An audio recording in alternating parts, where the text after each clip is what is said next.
গতকাল আমি বেরিয়ে পড়লাম বাসে করে হিঁড়িয়ার উদ্দেশ্যে।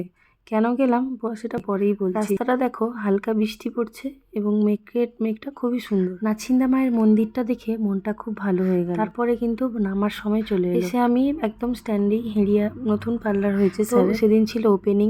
স্যার তো বলেছিলেন, রিমাদি কিন্তু আমাকে স্পেশালভাবে ইনভাইটও করেছিল যেন আমি যাই।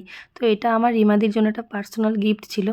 তো দেখতে আমি রিমাদিকে খুব রেসপেক্ট করি অনেক দিন থেকে। আমাদের একটা ভালো বন্ধুত্ব, প্লাস হচ্ছে দিদি হিসেবে আমার খুবই ভালো একজন দিদি। চলে গেলাম, তো সেখানটায় দাঁড়িয়ে সবাই ছবি তুলছে। সেখানে সবার সঙ্গে কথা হয়েছিল, এটা ছিল পল্লবীদি। সবার সঙ্গে দেখা হলো, শর্মিলাদি, মণিদি, সবার সঙ্গে দেখা হয়ে খুবই ভালো লাগলো। তারপরে স্যার, আমাদের স্যার খুবই ব্যস্ত ওই দিনকে।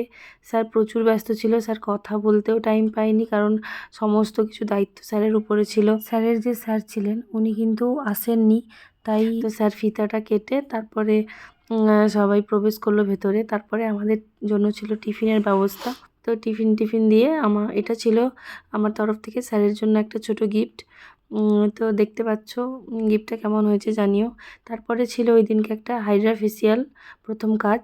তো ওটা দেখে আমি আমার বাড়ির উদ্দেশ্যে আবার বাসে করে আমি রওনা দিলাম। আকাশটা দেখতে পাচ্ছ কত সুন্দর মেঘ। এই সব মেঘ দেখে কিন্তু ছবি না তুলে থাকা যায় না।